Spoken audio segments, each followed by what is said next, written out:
Okay, good morning everyone, and rise and shine, day 3 of the ALT conference. So thank you very much for getting here on time this morning, considering the late end to the festivities that we were involved in last night. I hope you all really enjoyed the event, and we are now going to hand over to Laurie and Santanu to give us our welcome, and then we have a keynote here with us today, which I'm sure you will all very much enjoy. So over to Santanu and Laurie. Good morning all. Hope everyone's well today, this morning. For those of you who are joining here at the Oculus in Warwick, and for those joining online, I'm Santanu Vasant, one of the co-chairs. I work at the London Metropolitan University. I'm the head of educational development and digital education, and this is... I'm Laurie Phipps. I'm a professor at Keele University, and I also work at JISC. I'm really pleased to see so many people here this morning. Especially I can see some people in the crowd that were in the pond at the Radcliffe last night, so I'm glad that they made it this morning. That's awesome. Can I say thank you? Yeah. Can. We've got, this conference has been sort of a really steep learning curve for both Santanu and I, and I think we said on day 1 when we actually started putting our proposal together and writing the themes, we didn't really have a clue about putting a conference on for 350, 400, and all the people online. We couldn't have done it without the ALT team, and the ALT team I think are in the room, some of you are. So can we just say thank you to the ALT team who've held my hand and Santanu's through this, so thank you.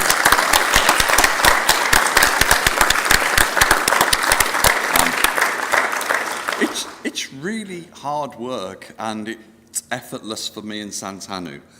So thank you guys for doing that, and also Billy, who came in and has welcomed us and listened to what we wanted to do and helped us to make that happen. The themes that we put on, we said leading in a time of complexity. There was social justice, social inclusion. One of the things is climate change. I'm hoping that next year we won't be all sat here sweltering, but maybe this is something we have to get used to. And what does educational technology look like when we've got 1.5 degrees warmer? So maybe that's something we could think about for next year. So thank you all. Thank you all for turning up for this morning. And also just a brief thank you to the committee as well, the wider committee of around 20-25 staff who've been helping out. They're from across the globe. They're helping out in person here with the radio and other events, and also we online with our Discord channel, social media channel, and also reviewing and looking at proposals that have been submitted. So a really big thank you to them as well for their time during the lead up to this conference. So, as Laurie hinted, we have in-person and online around 350 to 400 participants in total, our biggest audience since the pandemic, from 12 countries, including the UK, around the globe, watching the live streams and attending here in person. We also have a number of ALT scholars. There are 22, a record number of scholars who have been awarded at this event. Are there any scholars in the room this morning? Yeah, a few. It's a big shout out because ALT have funded those people, and we're really grateful to ALT to make it more inclusive. So thank you very much, and thank you for coming. So I'm going to hand over to Fraser for some interactive questions. So get your thinking hats on. Fraser, because he's done this every day. Thank you. Thank you, Santanu. Thanks, Laurie. Good morning, everyone. Welcome to what is the third and final day of this year's ALT conference. I hope those of you that have been here in person have enjoyed last night's antics. I imagine there might be one or two sore heads in here today. Obviously really glad to be here. And my role in this particular case is to really introduce the interactive element to the conference. So, my name is Fraser, and I'm a Customer Success Manager in the education team at Vivox. So we are ultimately a student engagement and response platform. So hopefully those of you that have been here in person, as well as those of you that have been joining online, would have maybe seen elements of Vivox being used throughout the conference, primarily for Q&A, so the ability to obviously send in your questions and comments and really sort of pose those thought-provoking ideas and questions to the various speakers. As well as the polling elements that we have been running throughout the conference as well. So I'm going to keep it short and sweet today, and we're going to jump straight into a couple of the icebreaker polls that we've got set up once again for the final day. So business as usual for those of you that are used to this. If it's your first time today, then simply you just want to follow the joining instructions currently on screen. So you have a few different options. You can either navigate to vivox.app on your smartphone and type in the 9-digit code either side of the stage or on screen, or you can scan the QR code that is on screen there as well. I'll just give everyone 5 or 10 seconds or so to do that, and then we'll kick things off with a couple of word clouds again this morning. Okay, thanks, Ethan. I think let's go ahead and launch the first poll. So we have our word cloud here. So we have many first-time delegates this year. Any advice on making connections on the final day? So I guess maybe tapping into the slightly more sort of veteran or experienced delegates that are here at the conference. Any advice or ideas to share on making those connections with sort of fellow colleagues and community members? So we've got some things coming in here already. Start with your name. Just smile.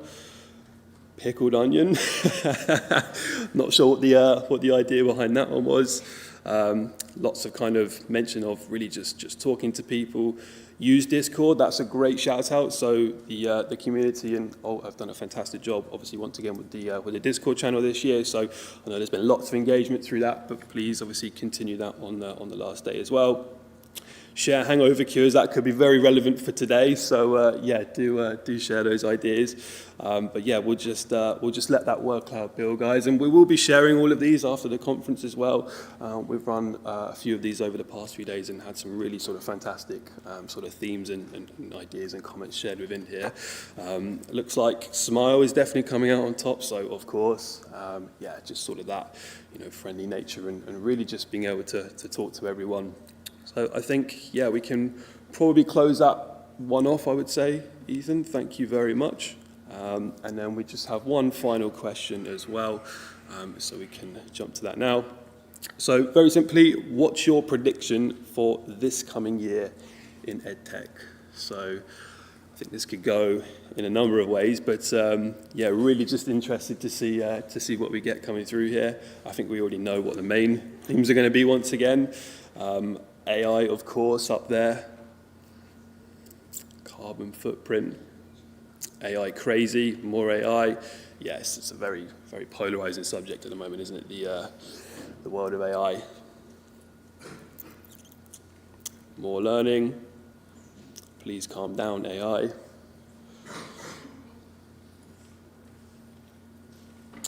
Wonderful. We'll just give it some time to, again, allow everyone who may be joining in online as well.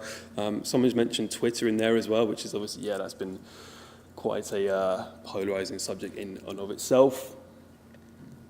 Recruitment issues, yeah. Digital well-being, very important as well. Balance in hybrids, yeah, definitely agree. Wonderful, yeah. Great themes and topics there, guys. As I predicted, AI is coming out on top in various sort of forms and factors. But yeah, I think we can close that off. Once again, Ethan, really appreciate that. And thanks everyone for getting involved. Just a final thing from me. So we do still have an interactive survey that is open in this same session. So on your app interface, there is a third tab within the VVox meeting, and that will allow you to go through and complete a sort of interactive quiz that we set up that's all about Warwick and Alton and sort of various learning technology themes. You do have the chance to win a £10 voucher as well as a reusable coffee cup if you wish to go ahead and do that. But just finally, to close before I hand back to the guys, I just really want to say a really big sort of thank you to the Alt community for having us once again. Obviously, great to have Billy stepping into the fray, but we've sort of worked with the community for a number of years, and we always really appreciate attending these conferences every year. It's one of our sort of most look forward to events. We've really enjoyed talking to all of you over the past few days, and I just want to say I hope you have a fantastic last and final day here. Do please sort of take on those themes that we've seen there in terms of making those connections, and I hope everyone has a safe journey back to wherever you travel from, and thank you very much and enjoy your last day.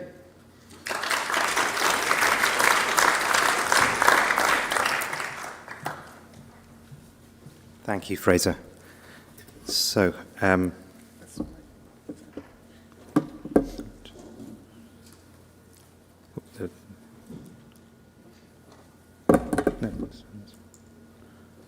Okay, so before we start with today's activities, we would like to say a huge thank you to our sponsors, so Inspira, Echo 360, Kaltura, PebblePad, and also VVox.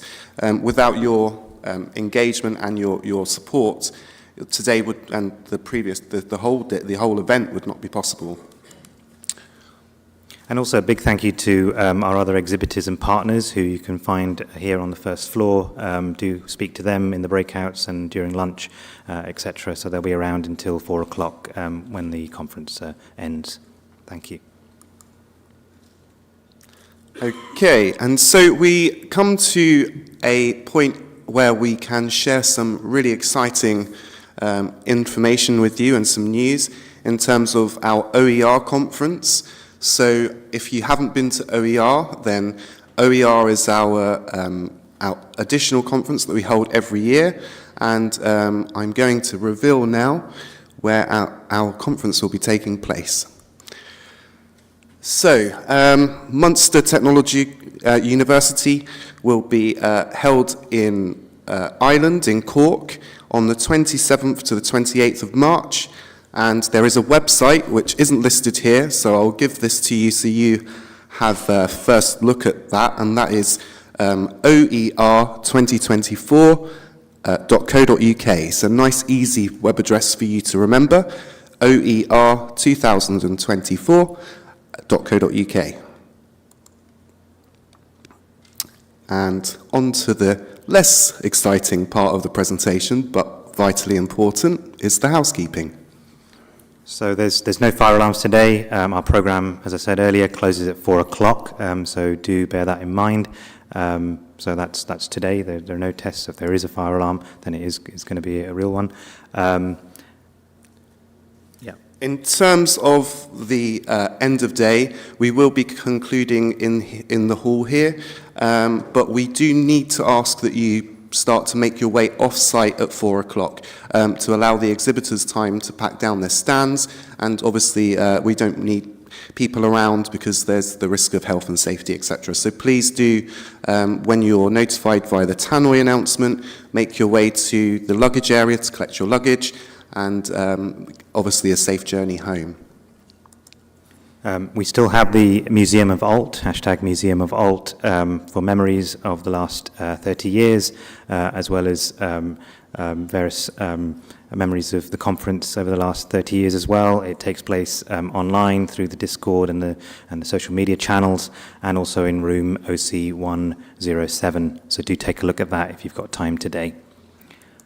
We also have the ALTC radio, last day for that, with the Thursday night show. The host, Dom Pates, will be playing various songs, pre-recorded content, and also some live DJing happening as well. So do check that out. It's happening here on the first floor, and it's being broadcast live via the ThursdayNightShow.com. So, I'll let you do the introduction. So finally, we have our final keynote presentation for the 2023 30th anniversary conference, and this is a very special guest today, this morning. I came across Satwinder on what was then Twitter. I host a podcast show, and he was one of my first guests in around May 2021. And we talked about collaborative practice in architecture, which is his area. And after that, I thought, we could possibly collaborate on something else. And when Laurie and I were thinking about keynote presentations, especially for the final day, I thought of Satwinder as somebody who could take part in that, and he's not only an architect and a course leader for the collaborative practice in architecture at the Sheffield School of Architecture. He's also a CBBC BAFTA award-winning presenter of De-Engineers. For those of you who have kids, you may recognize him when he comes on stage in a moment. He's very well accomplished in both architecture education and in media. And the association often doesn't have representation from people of colour on stage as keynotes, and often doesn't have co-chairs as myself in this area. So today you're going to see two people. Satwinder's from Huddersfield originally, and I'm born in Bradford in West Yorkshire. So you're going to see two people born and brought up in Yorkshire on stage here today. Today is also the Hindu festival of Janmashtami, which is the birth of Lord Krishna, the 8th incarnation of Vishnu, and that symbolizes a new beginning. It's Billy's first full day in charge, so it's a very auspicious day in the Hindu calendar. So without further ado, I'm going to hand over to Satwinder Samra. A big round of applause, please.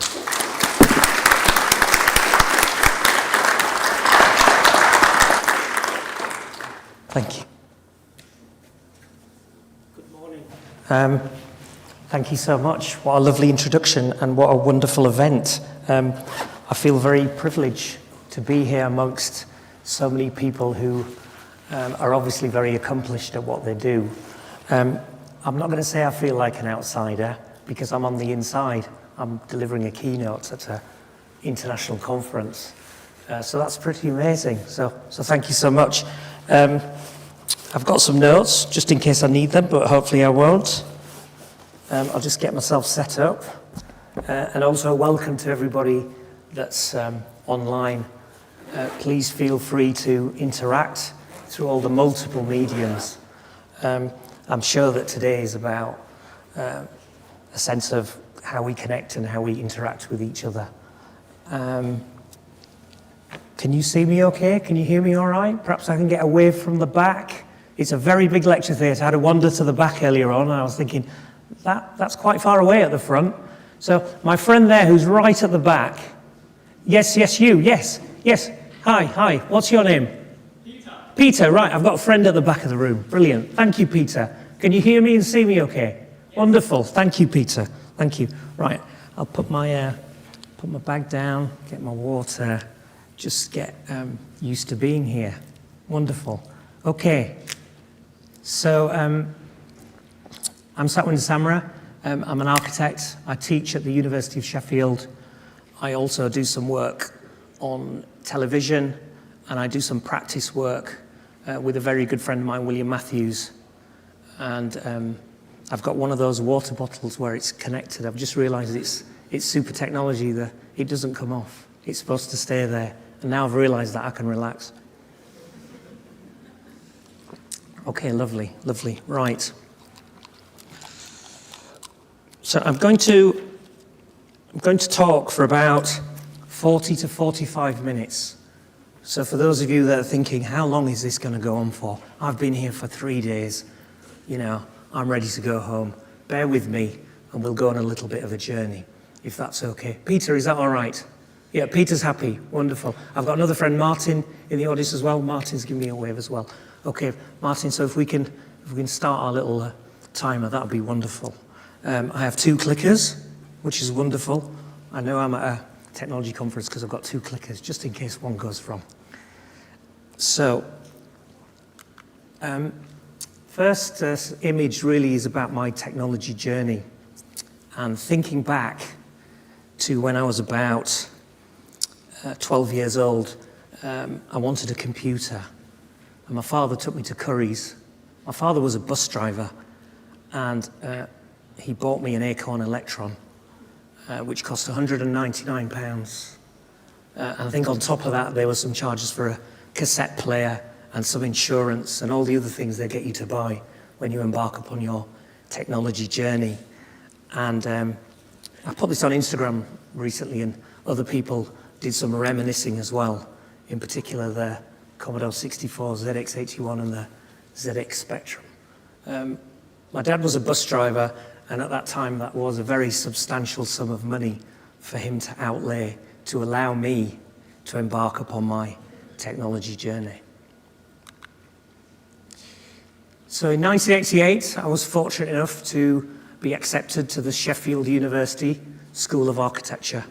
That's me at the bottom. I've got some aviator sunglasses, moustache, slightly dodgy haircut, but I thought I looked quite cool then, but nobody told me that I didn't. And I was one of 33 students. I had the lowest grades in my cohort. I very nearly didn't get into the Sheffield University School of Architecture. Oops, it's jumped. And here I am in first year with my friend Raj. Raj went on to study medicine, and I'm sure he's a high-profile consultant now, saving lives. And on the bottom right, you can see a black and white television. This was purchased at the same time as the Acorn Electron. So this was my monitor for my Acorn Electron, but also it was my TV when I went to university, and it sat on a chair. And that was my connection to the outside world at that time. At the same time, I was listening to some music, things like Soul to Soul, which was on a cassette. So a little bit about my background, a little bit about who I am, which gives you a sense of who I am as an individual and as a person. I think we all need to remember, and we should share, and we should celebrate who we are, and we should be proud of where we come from and our backgrounds. We shouldn't hide that. But it's only recently I've started to be a little bit more open about that, and I'll touch upon that again a little bit later on. And just before I move on to the next slide, I've got a couple of questions which might help me a little bit later on. Have we got anybody in the room that has or currently drives a Saab motor car? Anybody? No? Okay, all right, everybody's looking around to see who, right, okay. Any fans of Greg's? Anybody like a Greg's sausage roll, or maybe a cheese and onion pasty? Right, how many hands have gone up? Quite a few. Okay, you don't have to hashtag that onto any online network. We're just sharing that amongst friends and with our friends online. If anybody wants to type into the chat bar, I'm a big fan of vegan sausage rolls, please do so. So, first of all, I'm going to talk about collaborative practice, which is a course that we designed at the University of Sheffield. Then I'll talk a little bit about my work in television, and then I'll finish off with a little bit about communication, but also the idea of inclusion and diversity. And at the end, I perhaps will try to be optimistic about what we might do in the future. So, in 2016, we were quite concerned about architecture education, in particular the fact that architecture education is quite long. It takes 7 years to qualify as an architect, That's quite a long time. Some of you might think when you watch Grand Designs, have they really trained for 7 years? They don't know what they're doing. It doesn't work. It's too big. It's, why is it over budget? And then Kevin will come along and get very excited about the fact that the trailer has got stuck in an alleyway, which seems to happen. And that's just before somebody announces that they're pregnant and they're still living in a caravan. So, back to collaborative practice. Martin, can I just do a quick time check, please?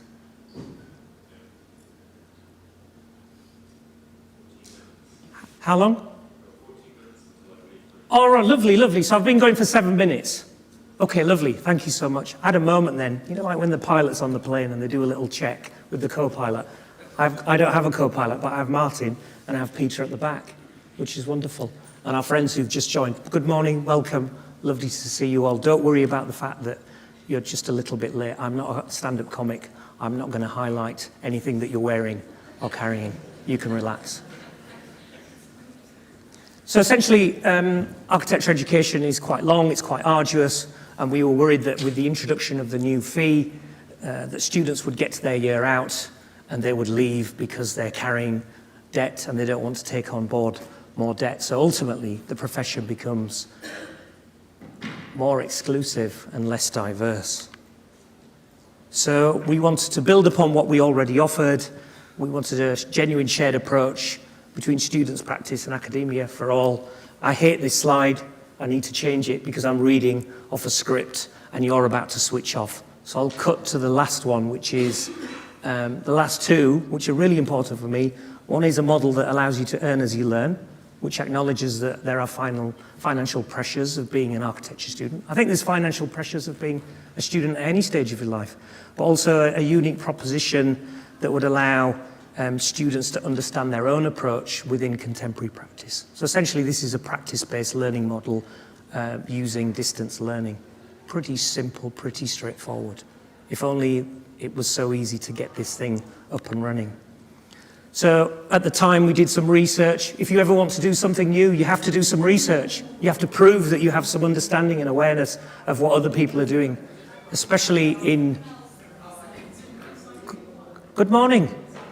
Welcome. Lovely to see you. Lovely to see you. As I said before, I won't point out what anybody's carrying. We just keep going with the flow. It's all fine. Right. So we did some research. Some of you might be aware who work in the academic sector that you always have to show proof. You can't just have a hunch. You can't just say, I've got a feeling about something. You've got to prove that it might be relevant or of merit. At the same time, there was, as there always is, a sense of that there needs to be a radical review of teaching. This was going on then, in 2012. It's still going on. Everybody's always trying to say, we need a radical review of something. So, as I said before, architecture education is 7 years, but actually many students take 9 to 9.5 years to full qualification, because they quite like working in practice, but also they earn money while they're in practice. But 9.5 years is quite a long time. And that's even worse for Kevin when he's saying that the architect hasn't done what they were supposed to do, and then he says, but you actually took on average 9.5 years to qualify. So this is a standard model of architecture education, the so-called full-time at university. This idea that you go to an institution and you are there all of the time doing something called education. You don't do anything else. You don't have a life, you don't work, you don't have any caring commitments, you just do uni full-time. This I have a bit of a problem with, but I'll kind of expand upon that a little bit more later. So that's the existing model, and we decided that the first year in practice students would work, and we would have a number of new modules designed that would reflect upon the work that the student does within practice. Oops. It wasn't that easy to make this thing happen because we were initiating change. People don't like change, they like things just as they are. It's easy. We did it last year, let's just do it again. So we had to seek a number of approvals, and I was wonderfully supported by colleagues in the department and at faculty and at university level. and we had to seek approvals at all those stages.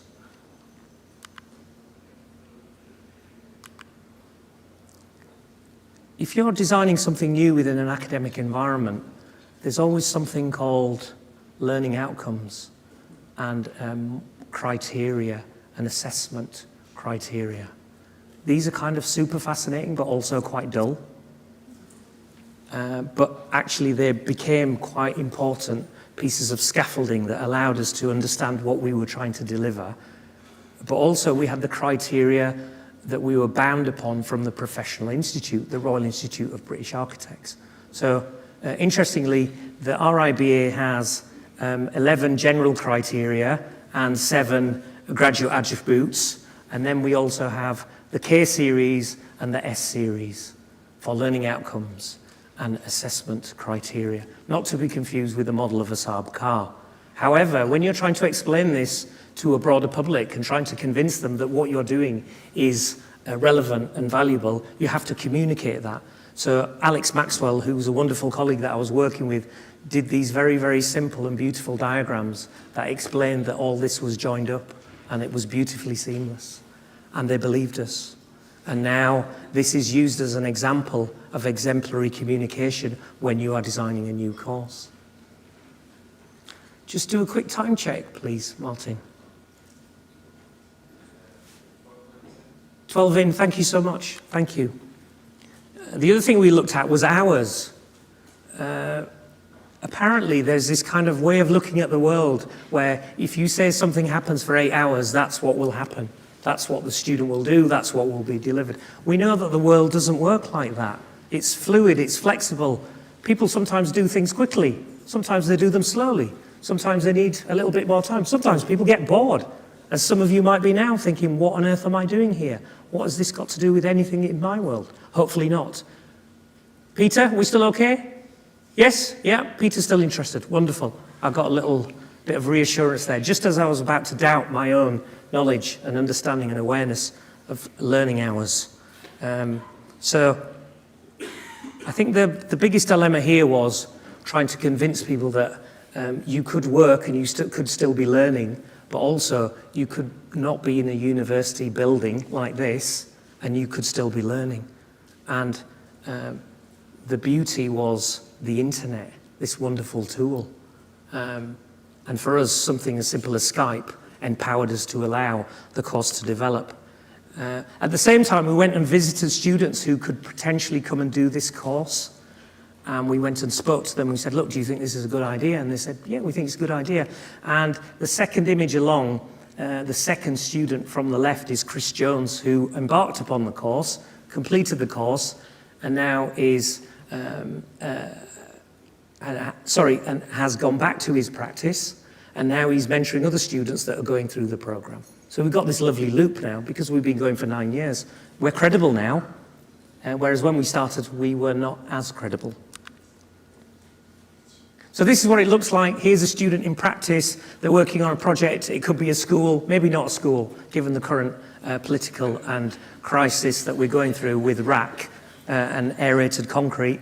They're working on that 4 days a week. The 5th day is for academic learning and support. The work that comes out of those modules feeds back in to the university, but it also feeds back into the work that the student is doing within practice. So it's like totally joined up.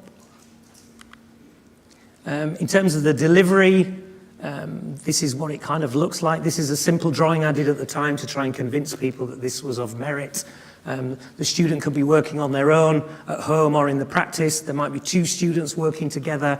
We visit London once every 6 to 7 weeks. We all get together. We interact in real time in the same way that we are now. The practice has a mentor and a director that oversees their work. We know that the practice can teach, but we don't expect them to do so because they're busy kind of running a business, busy trying to be an employer. And there's interaction with myself and colleagues, and we have a number of seminars. We started with 6 practices that worked with us to develop the course. We now have over 75 leading UK architectural practices as part of our network. This is what the timetable looks like. Every Friday there's something different happening. Sometimes it's self-directed, sometimes we're in London, sometimes it's distance learning, And sometimes we have a number of return days where the student physically comes back to the university. But we limited that because every time someone has to come back, it costs time and money. And time and money is very valuable. It's very precious. And I think often we take that for granted. At the same time, I was doing some writing. Excuse me, I want to take a drink. How are we doing for time? Are we okay?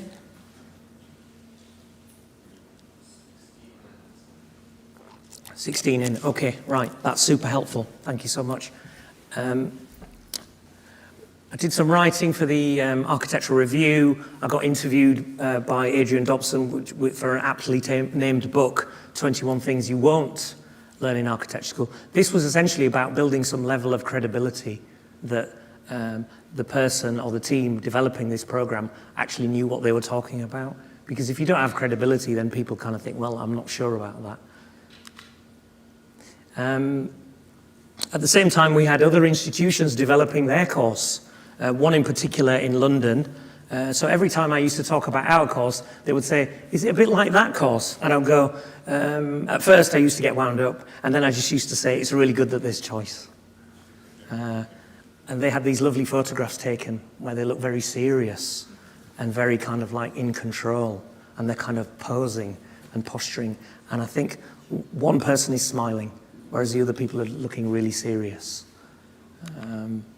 So what we did was we made a little film, managed to get some money together from someone in the corporate affairs department of the university who was wonderful, gave us £1,000 and we made a film. We made the film at the same time as we were designing the course, trying to recruit. So everything was simultaneous. Yeah, the film was super helpful and super empowering, and it allowed us to sort of share the journey and share the story. Oops. At the same time, I was a role model for the RIBA. This is something I truly believed in about making architecture more inclusive. It wasn't just something I was doing as a day job, but obviously the day job is important. At the time, the RIBA retweeted something that I'd said, we risk a future where an architectural profession will only be for those that can afford it. And that got 26 retweets, which I think is pretty good. The first students that embarked upon this course were guinea pigs, and I'm still very, very grateful for them embarking upon the program, but we call them pioneers because they're the ones that took a chance, they took a risk. We also did some work with a wonderful agency called Peter and Paul who did a little graphic for us to make us look like we were serious. So you do whatever you can to try and build credibility. This is what it looks like, tutorials in London, design review in London. We're Skyping colleagues from London back to Sheffield, and then there's a conventional studio, and we're saying our model of working is as relevant as the conventional model. And, oh, I skipped that one. It doesn't matter where you are in the world, if you've got an internet connection, you can connect back. The student can be anywhere they want to be. So we broke that kind of physical time, motion, distance conundrum. And I used to have hair then as well, just looking at those slides now. And here we are doing a day in London. We're at Richard Rogers Partnership. We're sharing, it's collaborative, everybody plays a role. I'm not there as a tutor, I'm there more as a facilitator and as a friend. And you'll notice everybody's smiling. Which is great. If people are smiling while they're doing what they're doing, I sense that they're probably enjoying what they're doing. And then we went into COVID. The course was COVID-proof before COVID existed because we just smoothly segued into what we were already doing. It just carried on. Interestingly enough, other people thought, hang on a minute, this sounds quite good. We'll have a little bit of that. And I was delighted to see that the University of Nottingham launched a course, but they decided to call theirs MArch Architecture with collaborative practice, and they put the word research on the end. So I'll take that. I'm very pleased to see that. Maybe we're doing something right. The biggest dilemma that we face when we're delivering courses that aren't physically based in the university is what is an appropriate fee that should be charged for students who are not physically based in the university. The fee that we should charge is a full fee for those students that are on a course that doesn't have people who are physically based in the university. This is a big conundrum. It's a dilemma. We need to keep talking about it. And after we designed the course and developed it, I discovered a book called The Reflective Practitioner by Sean, which kind of spoke about the things that we were doing. This book was released in 1984. At the same time, I bought my Acorn Electron. So there's a lovely kind of journey there of my technology journey and my learning journey as a so-called professional academic educator. Sean is wonderful and speaks about this idea of doing and thinking. You look back, you look forward. You learn by doing, you don't learn by just listening. We've now got over 75 leading practices on board. We've actively go and visit these people. Oops, sorry, it's glitching. We actively go and visit all the people. We build networks. We build connections. We take photographs. We share them on social media. So people go, there must be something interesting happening there. They look really happy and they're doing stuff. Oh, there they are again. And we've continued doing that. I was thinking about this, putting this talk together, that actually that was a very purposeful thing that we did, to actively share and celebrate those moments, because it builds collateral and it builds awareness that people know what you're doing. Okay, thank you so much. Thank you.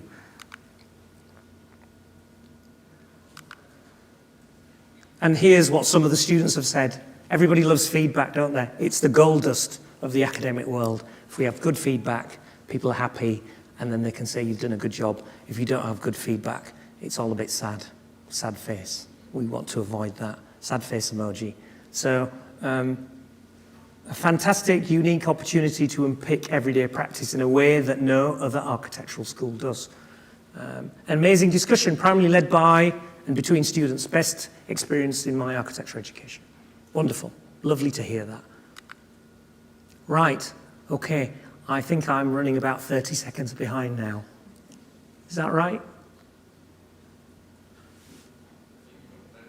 I've got plenty of time, but I like to have a time check, and it means I can have a chat with you, and I can just relax and keep going. Everybody okay with this so far? We're about halfway through, okay? I've got some thumbs up. You can type into the chat bar or whatever you're typing into, Google, Twitter, Bumble, LinkedIn. And my friend at the back, Peter, you still there? Peter's still there. Peter's still smiling. Wonderful. Okay, wonderful. So the next area I'd like to talk a little bit about is learning from TV. And I'll share a little bit about my experiences of working on a show and what I've learned from that. So in 2016, we were approached by the BBC. I got an email from Jen Morrison saying, would you be interested in working on this show called The Dengineers? The show's had one series, and we're looking for new designers. I had never worked in television before, and I was a little bit scared and a bit like, why on earth have they asked me? So I did what I normally do in these situations. I phoned somebody else to get some reassurance and see if someone else would like to join in this experience with me. I phoned my friend, Tony Broomhead. I said, look, there's a potential of this show. Are you interested? He said, yes. They came over and met Tony and myself. We just sat at a table drawing and chatting about design. How big is this door? Perhaps we put a window there. Maybe this could have a pitch roof. Yeah, that's a great idea. What about this? They left, phoned us the next day. We'd love you to do the show. So we were then working on the Dengineers. This is our first den. This is an eco-den, which was using recycled materials for Brittany in the northwest. We decided to use some milk crates to make one side of the building. It had some plants in it.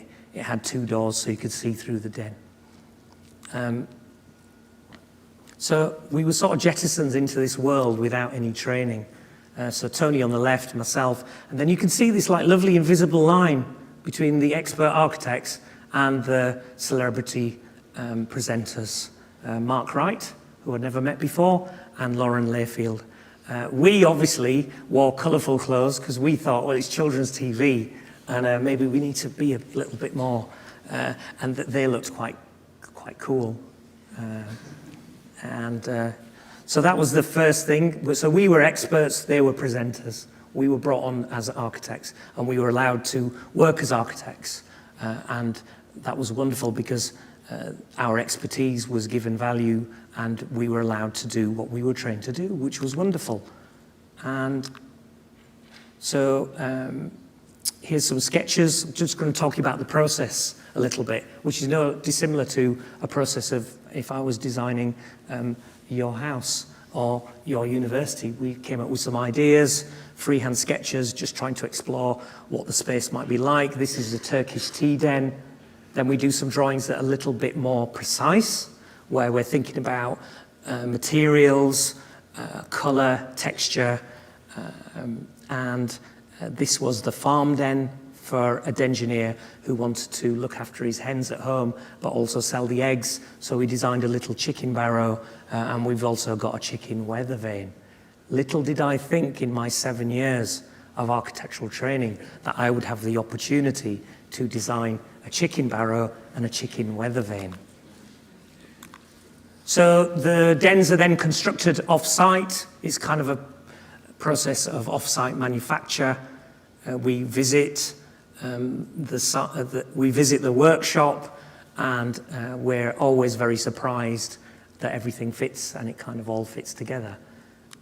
Then we are on location for 5 days, where we build the den with the dengineers. The dengineers is a kind of group of people. We're all dengineers, okay?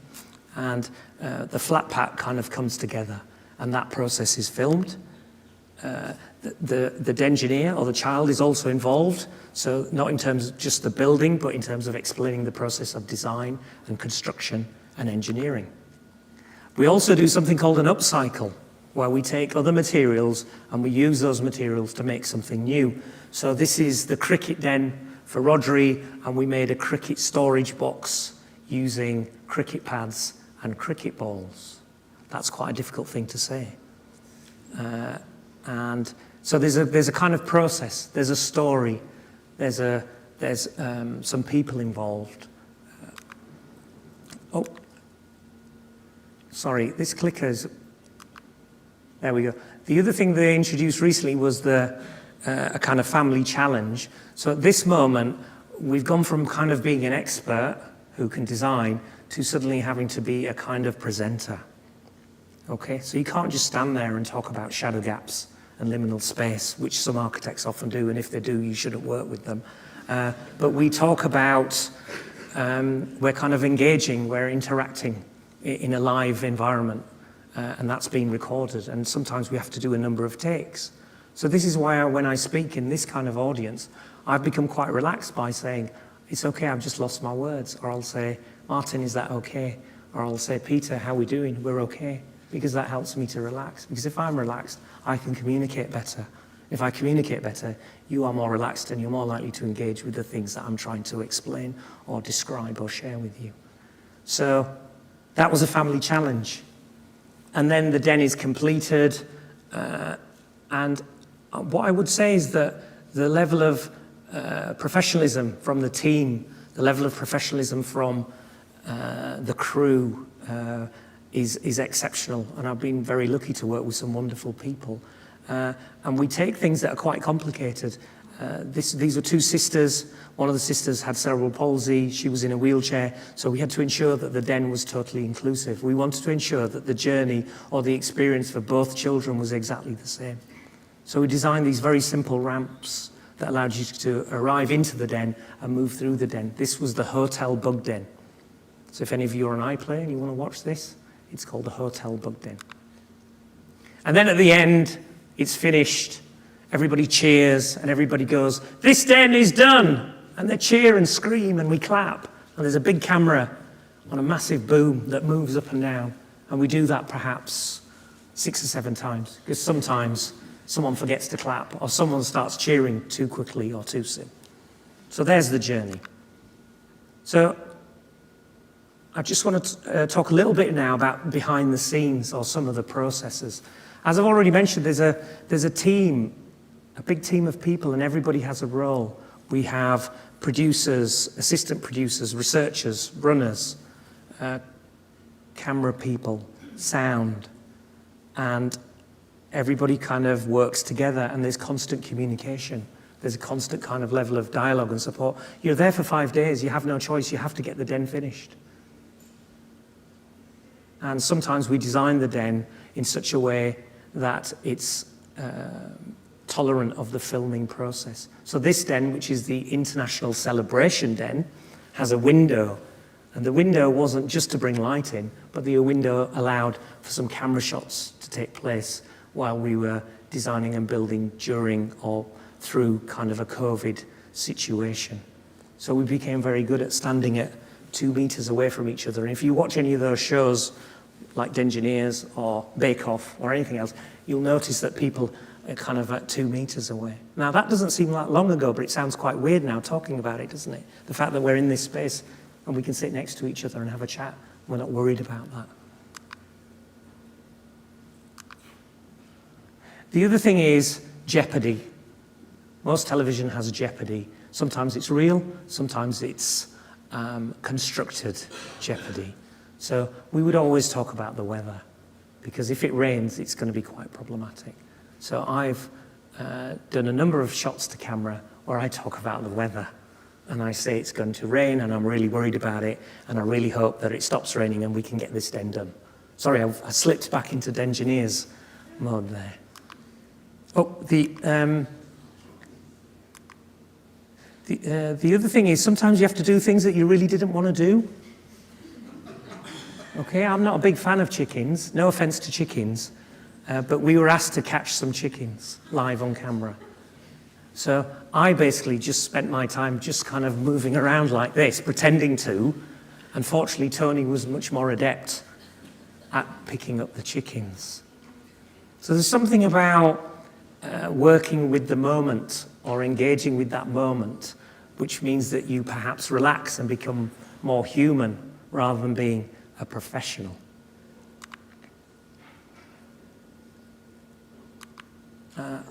And speaking of being professional, this was the TV presenter den, and we did a little shot piece to camera where we did a pretend TV game show, and I had to wear this sparkly jacket, and I quite enjoyed it.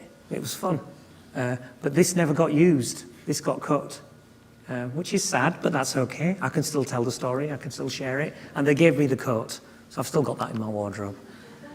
The other thing that happened was the show has a really lovely aspect of teaching and learning, and they take certain clips and they put them on their channel. So this is the BBC Teach, and this is Tony and myself with Lauren describing how ventilation works. Quite a complicated process. We talk a lot about different processes like ventilation, friction, cantilevers, and we explain them using simple language, and we use props. And for me, that's been super empowering, because that's come back into my teaching work and my practice work. Say what it is, where it is, how does it make you feel, say what you see, don't use big words, because people don't understand them. So here we're explaining ventilation, and we used a lemon. The lemon was the sun, and the lemon moved around. It rose in the east, moved around the south, and set in the west, which was a really lovely thing to do. And the show has had a book. It's won a BAFTA. It's been sold all over the world, and I feel very fortunate to have been part of a really lovely show working with wonderful people. And for me, it's been super empowering, because it's allowed me to understand how to better communicate, but also to enjoy the process of sharing whatever it is that you're interested in. And just a couple of little things here. I'm just going to do a time check, and I'm going to have a glass of water if that's okay. How are we doing?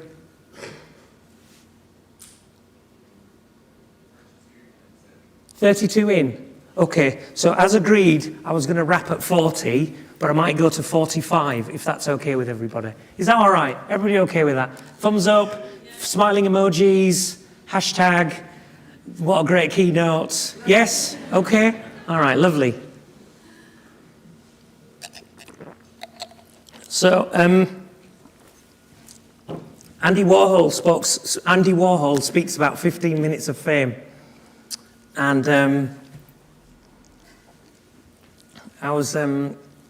this Greggs isn't up because of its minimalist facade, by the way. Okay? I was coming out of a Greggs, I had a sausage roll, and I was about to catch a train, and someone rushed up behind me. Sir, how are you doing? Sir! I was slightly startled, and he said, you're off to engineers. And I went, yes, I am. Well, I had the sausage roll. And he said, I'm such a big fan of the show. Me and my son have watched all the episodes. We think you're wonderful. Can we have a selfie? So I was slightly shocked because I had a sausage roll in my hand, but that was such a lovely thing to happen. And it was slightly unexpected. So every now and again, people will say, we've watched the show, or we really enjoyed it, or kids will say, we love the show. And that's a wonderful thing to kind of have as feedback, And I don't think there's many architects that can say they've designed a sausage dog den. And here's Tony and Meryl and Joe and myself. And so that's a little bit about learning from TV. So the next thing I'm going to talk about is communication. This is something I'm super passionate about, and I'm always thinking about it, about how do we best engage with an audience, whether it's in real time, whether it's online, or whether it's through television, radio, Skype, Google Chat, whatever is your preferred platform. Oops. So as I've already mentioned, I can speak for my own profession, and I'm sure in your world, our world, there are certain words that we use because we use them because we want to be seen to be knowledgeable or to be seen to be experts. So sometimes the architects will talk about liminal space and shadow gaps. This is something I kind of tend to avoid. I only talk about them when I'm making this point. So I tend to focus on say what it feels like. Say what you see. We're in this lovely space. It's quite big. It's probably a bit too steep. I could be super intimidated by this space, but I'm not because I have my friend at the back who's just going to wave to me. So all the other slides are from the internet. These are things that people have published. Okay, so they're in the world, and I've just happened to have stumbled across them. If there's anybody here from the Manchester School of Architecture, I'd love to know what the doubling and disappearance of the body in architecture means, because I don't know.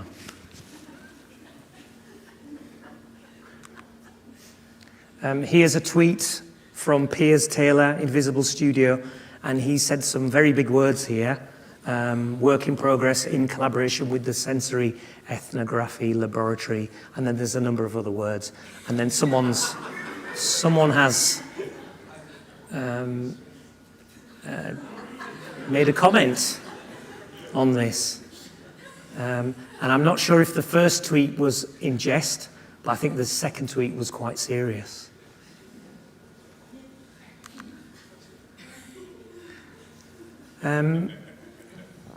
This is one of my bugbears, and I've already accepted that I did this earlier on.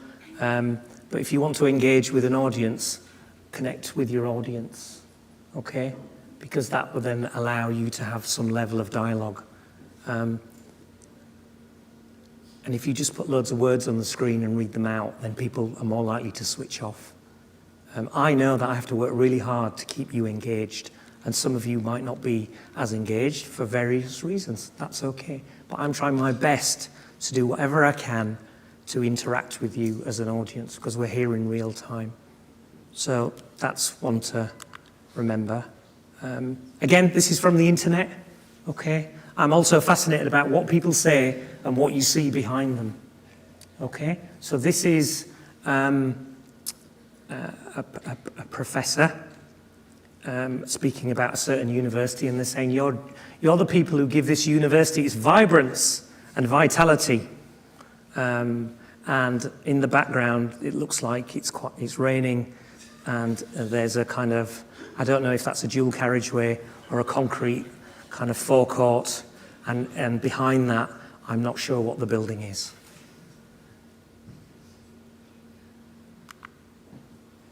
So the next part I want to talk about is the idea of inclusion and diversity and my experience, but also perhaps the experience of others who are working in areas where they feel like they perhaps belong or they don't belong.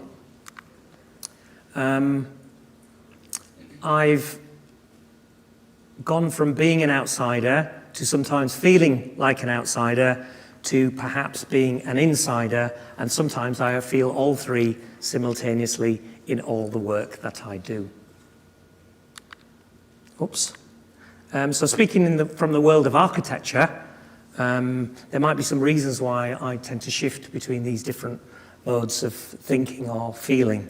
This is a talk by the architects that have been shortlisted for the Sterling Prize. The Sterling Prize is one of the biggest prizes in UK architecture. And what's interesting is that just across the road here, there's a red building that has been shortlisted for the Sterling Prize this year, 2023. So if you want to see some award-winning architecture, there's a building just across the road. Okay. The person that I work with, William Matthews, he was shortlisted for the Sterling Prize 2 years ago for a beautiful bridge that he designed in Tintagel. But what's interesting about this slide is the body language. Let's just look at the body language. The person on the left decided to fold their legs and cross their arms, so the person next to them decided to do exactly the same, okay? And they all look very serious. Architects can be really serious because it took them 7 years to qualify. And they get really upset when they watch grand designs because they feel misunderstood. But part of that's due to the fact that they've forgotten how to connect with their audience, perhaps. Here are the winners of the STA Awards, Structural Timber Awards in 2018.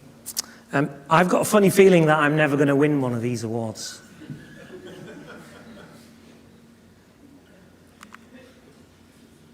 So, the Black Lives Matter scenario was very tense and very charged and super political. But what it did was it made people think about these super important issues. But for me, it gave me a kind of opening to express or speak about some of my experiences, which beforehand I didn't feel that I could speak about. So on the right are 3 Asian architects, okay? Kevin, Bob, and myself. Okay?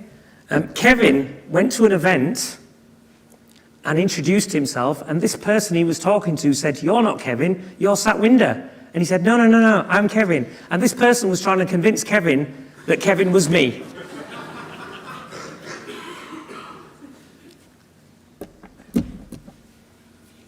That's when I was going through wearing all black, looking serious face.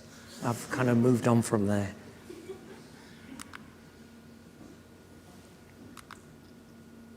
So there's been much more written about this, about kind of exclusion in the profession or how people feel included or not. I've commented for pieces in the Architect's Journal. At work-related events, I've been mistaken for a taxi driver or waiter. This is purely based on my skin colour. The fact that I'm an established professional, or I hope I am, does not make a difference. If we are not seen or heard, do we exist?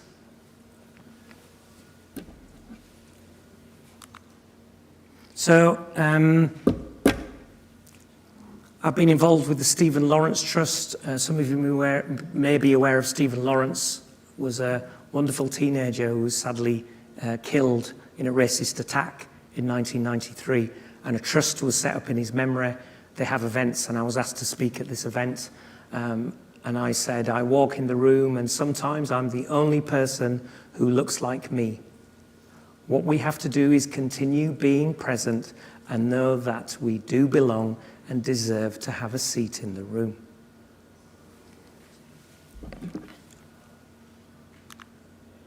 So, okay, final part. And how are we doing for time? I think I've got about 3 minutes of the 40 minutes left. Does that sound about right? Yeah, okay, everybody okay? All right, this is when the pilot says, Hope you've had a lovely flight. Me and the co-pilot have really enjoyed, etc., etc. Relax, last 10 minutes. The wheels come down and everybody claps. Do people still do that? Do you still clap when you land? I do. I'm often the only person that claps because I'm so relieved. So, just a few points of reflection in terms of where I'm at and some of the things that I think we all need to be perhaps thinking about. Using Bake Off, you know, everybody's looking for the golden bullet or a golden solution. There isn't one, but there are different ways of thinking about what we do.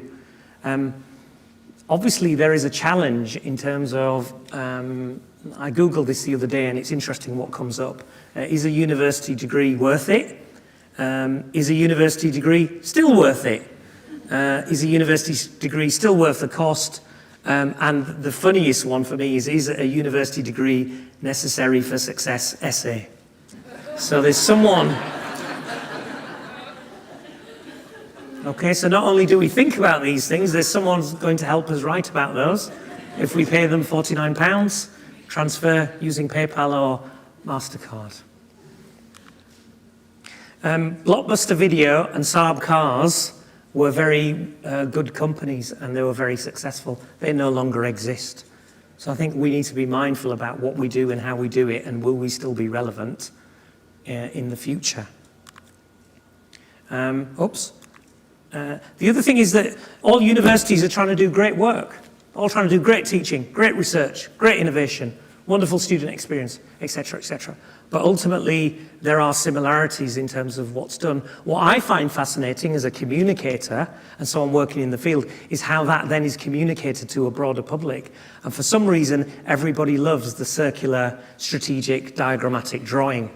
I'm not going to say which university is which, okay, but top left is the simplest one, okay, and I'm really pleased to see that this university is now using simpler words in its communication. Bottom right have decided, you know what, we don't need one circle, we're going to have 4, because what we do is much more complicated and complex. So we need to be mindful about what we do and how we get the messages out to other people that might work with us. On the left are some of the words that I think about when I'm in the university, and on the right are some of the words that I think about when I'm engaging with industry and practice. I think it's important that we don't create silos, that we should not see this as a seesaw, but always think of the idea of the bridge. How do we connect beyond? And I know that there's many people in this room that are constantly doing that through the wonderful work that you do.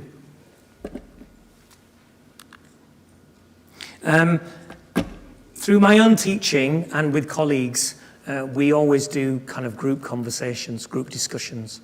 We take on board a number of different roles, and someone will be the person sharing their work, the researcher, someone will be the reviewer who starts the feedback, someone's the timekeeper who helps to maintain time.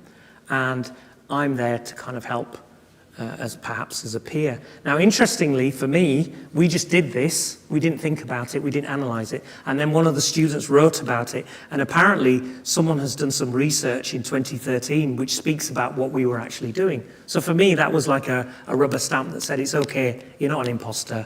You are doing something of value and of merit. So I think the way that we teach, however that might be, we should keep doing it and we should keep celebrating it because it's super important. And something I was thinking about preparing this talk was the idea of the user experience. And for me, I think that needs to work at the level for the student, but also the people like ourselves who work within universities. And I think that should be as productive and inclusive as possible at all those stages. So if it's for a student, the process of admissions, how do you find out? How are you received or welcomed? The moment of arrival, when you arrive physically or digitally into a space, how does communication occur? Do you feel part of that? Or is it a bit like trying to get through to a pizza company when your pizza's late and no one calls you back? What is the level of support? Do you feel supported? Can you support others? What is feedback? When does someone tell you what you're doing is kind of okay? Okay? I asked you for feedback halfway in. because I was a little bit worried that this wasn't going very well. And you kind of smiled and gave me some thumbs up. I received live feedback. That helps me to do what I'm trying to do. And finally, the idea of value, the value of what we do and how much it might cost, whether you're a student or an educator. But also, are we valued ourselves? Do we value ourselves, and are we valued by our institutions? If that happens, we go, wow, I had a great day at work today, and everybody's happy, and they come back the next day, and they hopefully go through a similar process. So for me, user experience is super, super important. And if we think about what we do in those very simple terms, about those moments when we interact with each other and as an organization, it just makes things a lot smoother. And it often doesn't need a big strategy. It often doesn't need a task and finish group to do that. You just do it. You don't wait for permission.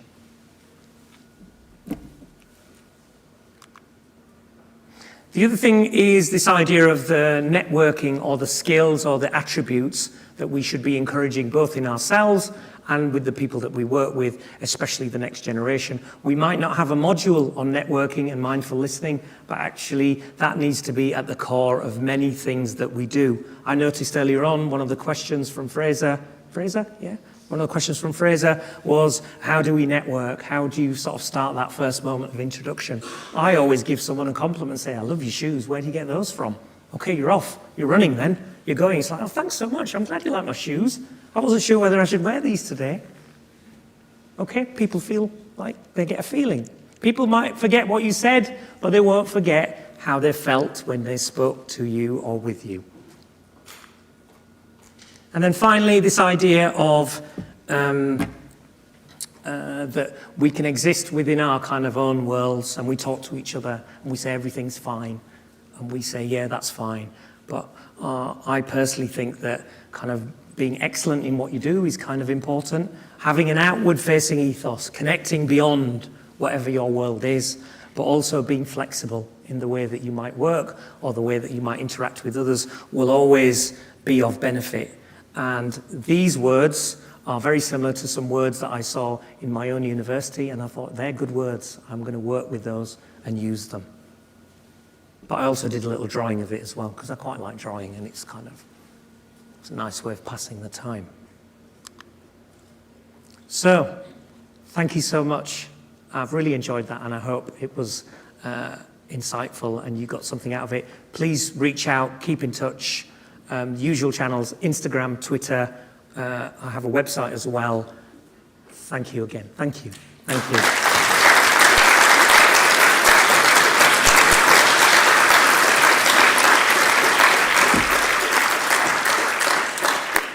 Thank you so much, Satwinder, for that wonderfully engaging keynote spanning your personal journey as an educator, as an architect, and as a broadcaster.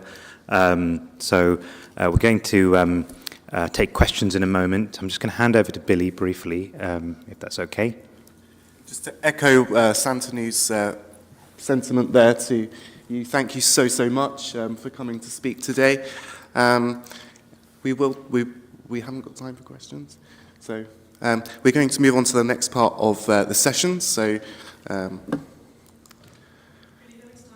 there is time for questions? Okay, great. Okay, there is time for questions. Good. Okay, so using Vvox, which you've been doing, if you do want to post anything, then please do so. And do you want to?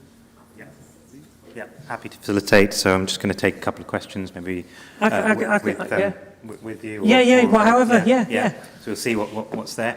Let's have a look down here. Diversity plays a very important part, but what about gender? There seemed to be a minimal number of women in your slides. How is gender balance in architecture? Okay, right. Thank you for that question. That's a great question. Historically, there were obviously less women in architecture, but more recently there's been a shift, and our School of Architecture is definitely more balance and mix. I will definitely go back and do a sense check of my slides, because I'd like to think that there are some women in the slides, but I'm going to go back and sense check those. So apologies for that. I hope that, how is the gender balance architecture? At the moment, the gender balance architecture is much better.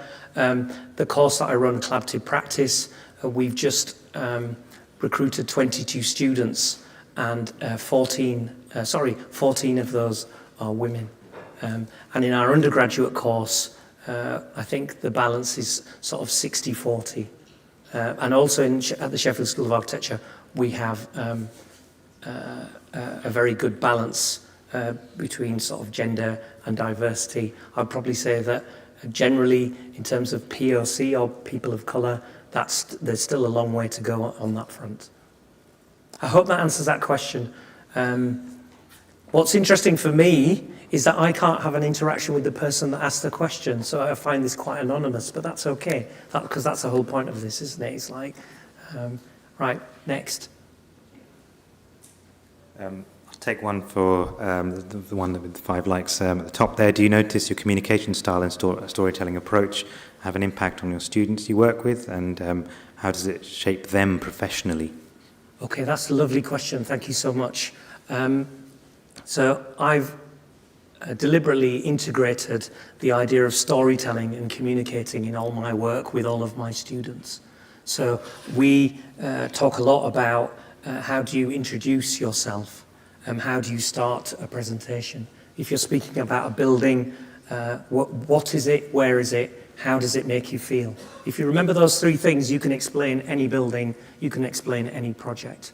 We also talk quite a lot about tone of voice, about speed. Often when people are nervous, they talk really quickly and they lose their train of thought and they're lost and you're lost and everybody's lost. Sometimes people will turn their back when they're talking. Sometimes, and I've just moved that, sometimes people have things in the way.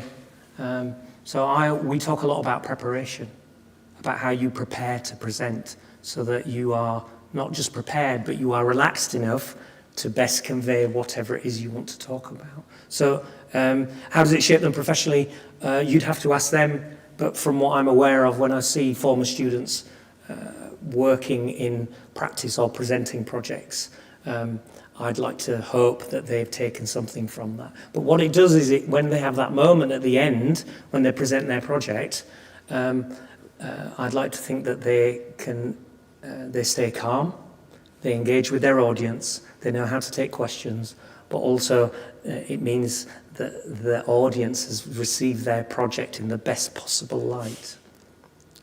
So for me, it's absolutely fundamental as a teacher to engage and bring that learning from television and communication into the work. It's embedded in everything that I do. Why are you not wearing your sparkly jacket? It suits you. Thank you so much. I've got a silver one as well. So if you ask me back, I'll promise to wear the sparkly jacket. Okay? There's another one about your communication style. Did you build that up through experience alone, or were there some key people that influenced your style or skill? Okay, all right. That's a really good question. So some of it's through experience of having worked in television, but before that I've been lecturing. I do a course called Management Practice and Law. That is a highly interactive course where I move around a lot. I'll walk right to the back and I'll walk to the front. We'll talk about lots of different topics because it's potentially quite a dull subject. And my job is to make it engaging, make it memorable so that people can take on board the information. And so that's something that's been honed there. Have people who've influenced my style and skill. Okay. Working with the professional TV presenters and actors, what I've learned is, one is that when you arrive somewhere, you should make friends. Okay? I know Fraser, I know Govinda, I know Penny, I know Martin, and I know Peter. Yes? Peter, did I get it right? Yeah? So when I turn up somewhere, I make friends. Okay? Because I know if the plane starts to go down, I might need some help. Okay? And I feel more relaxed because I've got friends in the audience. Okay? So this is what I teach my students. When you turn up somewhere, be polite. Ask people how they are. Okay? Take some ownership. But I've learned that by watching the professionals. When the professional presenters turn up, they make everybody feel special, they're polite, and they're engaging. And the reason they do that, I believe, is number one, it helps them to relax, but also it means later on, when there's something not quite working out, people will help you. If you turn up and you're kind of not very polite, or you ignore people, or you think you're better than, then guess what's going to happen later on when the plane starts to bump a bit? It's going to be like, well, that's your party. You sort that out yourself. Okay? So I think that's part of being a good colleague. Okay? I always say, be a good colleague. And often people turn up to do their thing. So if in doubt, turn up and be a good colleague. There's a question on apprenticeships there about how could this model be used for apprenticeships? Okay, do you think that's a great question? Thank you. So our model is similar to the apprenticeships, but it is not an apprenticeship model. However, the way that our students learn while they're in practice, I think there's quite a lot of synergy or quite a lot of crossover. So I'm a big fan of any models that allow for a different route that's inclusive and it acknowledges that people might not have very much money or they might have other needs. I'm a big fan of any of those kind of areas or topics. Is the Greg's sausage roll still worth it? Essay. Yes. I'm just waiting for my provider to deliver that. I'm just waiting for a text update on that. There's a question on equality and inclusion and diversity. How can non-famous people get their voices heard? I guess that's a slight typo. Okay, all right. So I'm not sure if this person is suggesting I'm famous, but I might have misread that. So let me read it again. For inclusion and diversity, how can... Okay, all right. So I think the most important thing is to keep turning up. The most important thing is to celebrate and share who you are. The most important thing is to say, this is me, this is my background, this is what I'm about, and you shouldn't be apologetic about that. I used to be quite apprehensive about saying that that my dad was a bus driver, or I come from Huddersfield, or I speak like this. I've got an accent, okay?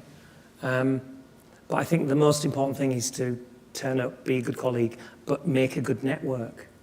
Interact with people, because often people want to interact back. And if you're nice to people, they'll be nice back. The other thing for me is I'm doing a talk next week in London, which is about working class culture in architecture. And I often say I am working class. And I've been told by people that I'm not working class. And I'm like, hang on a minute, it's in my gift to decide if I'm working class or not. Okay? Because that might make them feel a little bit uncomfortable. But it's not making people feel uncomfortable. It's just saying that's a fact. That's a given. So I think that's saying voices heard rather than geared. Is that a typo? Or is that yeah, right, lovely, thank you. No problem. So,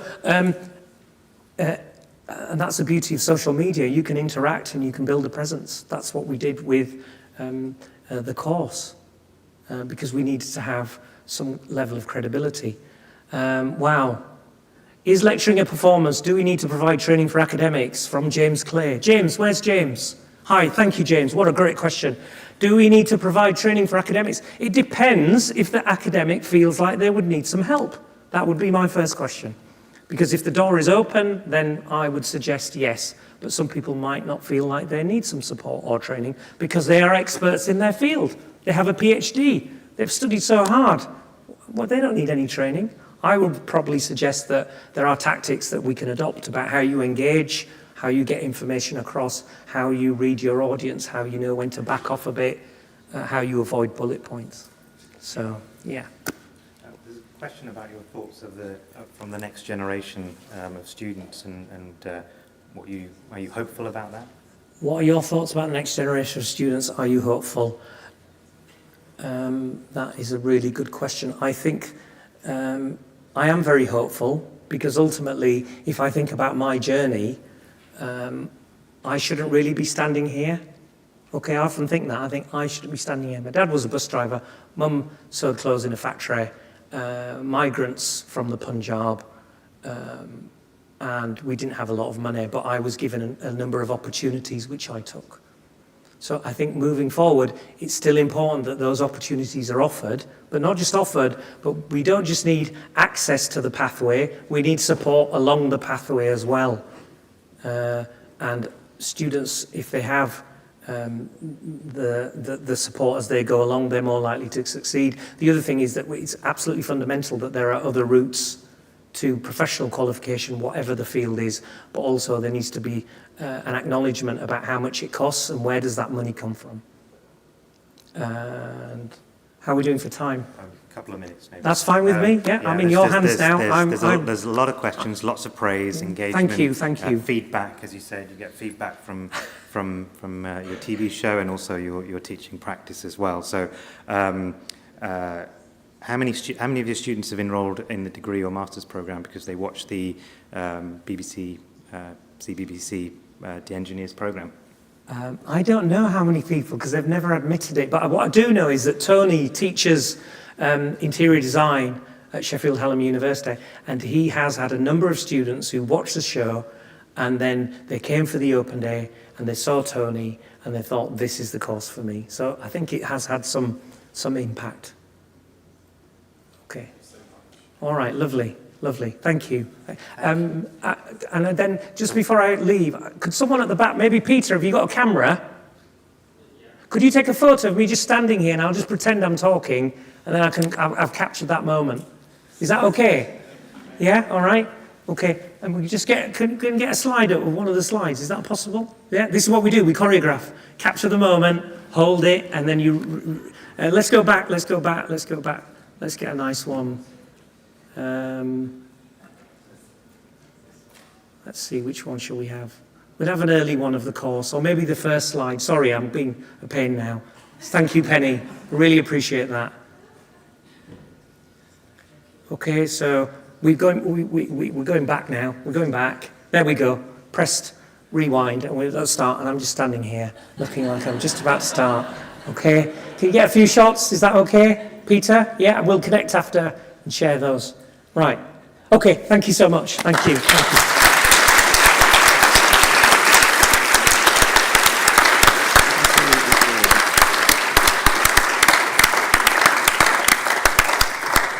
We're quite speechless right now. That was absolutely amazing. So thank you so much.